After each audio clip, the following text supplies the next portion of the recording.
So, Jagger, once again, it's Tuesday morning, and once again, the voice of reason turns out to be the pride of Castro Valley, California, Dr. Rachel Maddow.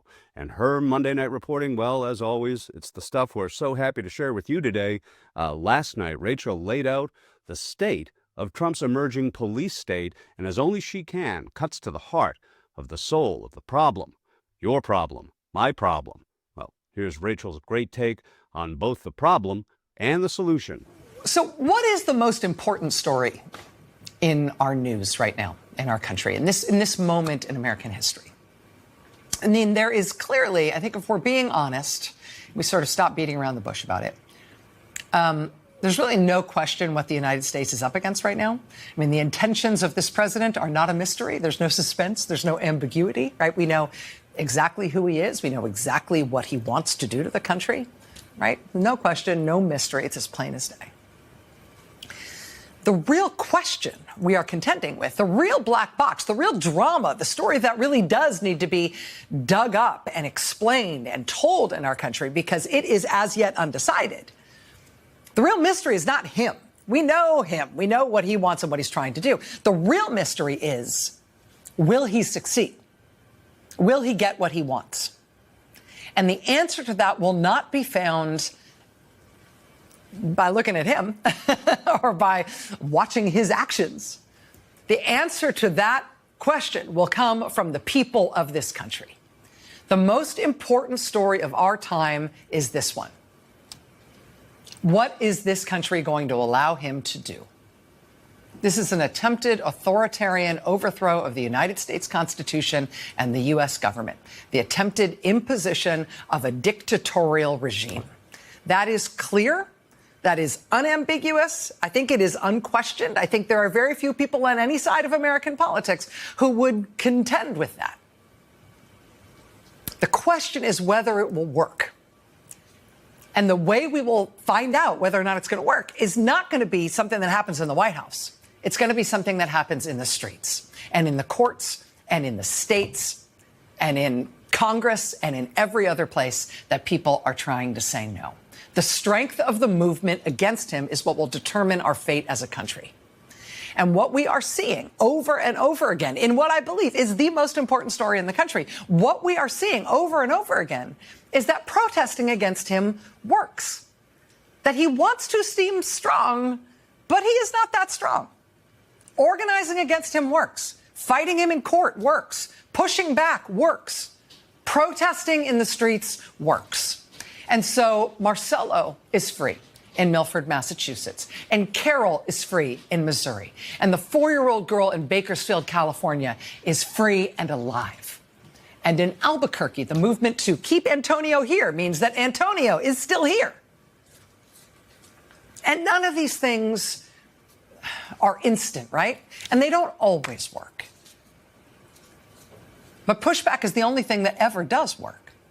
By Saturday this weekend, we were on to a second day of large-scale protests in Los Angeles against similarly over-the-top militarized raids by Trump's immigration agents.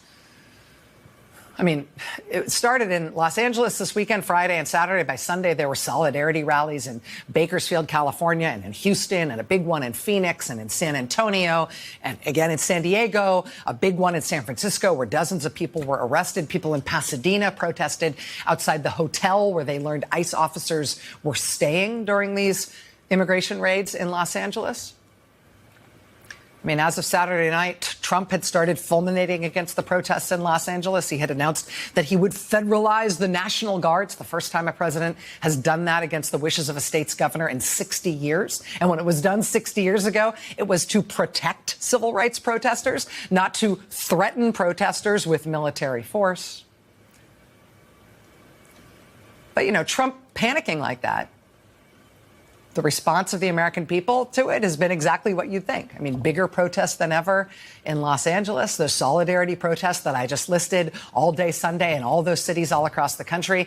Today, solidarity protests in Atlanta, across the street from Atlanta's Immigration Court building. Solidarity protests today in Baltimore. Solidarity protests today in Boston and also in Chicago. In Tampa, Florida today, there was a huge solidarity protest. In Raleigh, North Carolina, in Washington, D.C. today. There were protests outside the Justice Department headquarters. You know, and when people stand up and protest, what we are learning over and over again in this administration is that protest works. And one of the ways that it works is that it puts steel in the spine of the political opposition in this country. For elected Democrats, it clarifies things for them. It shows them that the more they themselves push back as elected officials, the more support they will have from their own constituents. And so it's a sort of virtuous circle, right? Amid this primal surge of protest, this moral revulsion and rejection of what Trump is doing, I mean, you see the elected Democrats stepping up and standing up too. Tom Homan, the border czar, said to me yesterday he did not rule out literally arresting you, nor Mayor Bass, if you interfere in his words. He said you hadn't yet. He's a tough guy. Why doesn't he do that? He knows where to find me. But you know what?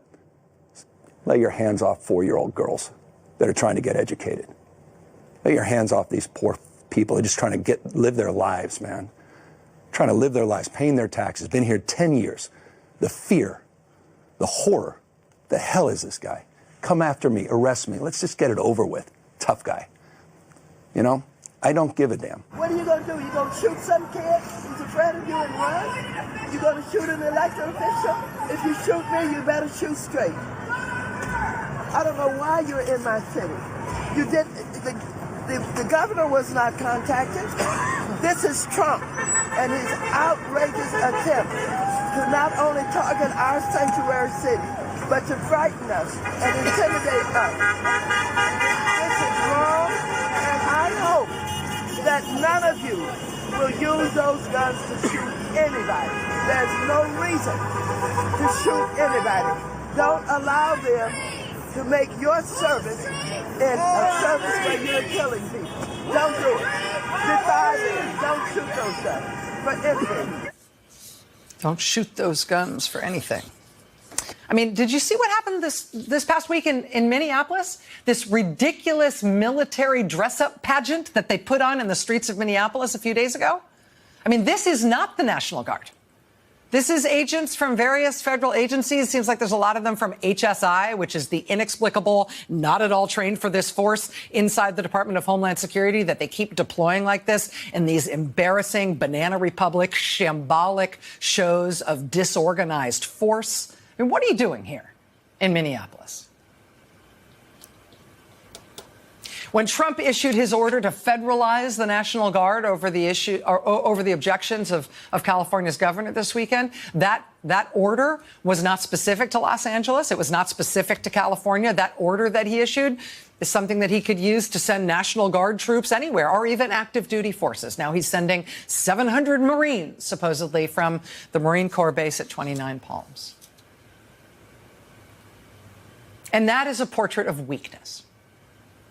Right? That is what you get when you have a supposed leader, a supposed strongman even, who can't figure out how to get the support of his people.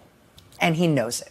That is what you get when you have a weak president, an unpopular president who sees the people are against him, who can't defend his actions, who is losing support over time and not gaining it, even on the issues where he thinks he's supposed to be strongest.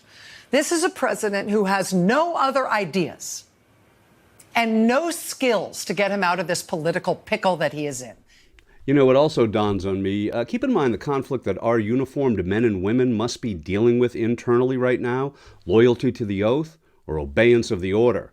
And all of this for the cruel amusement of an elderly man on an incontinent power trip. Rachel consistently tells the story of our times in the most eloquent and compelling way, and that surely must give Donald pause for thought as he boards the plane to Fort Bragg later today to address the troops as U.S. Marines descend upon Los Angeles.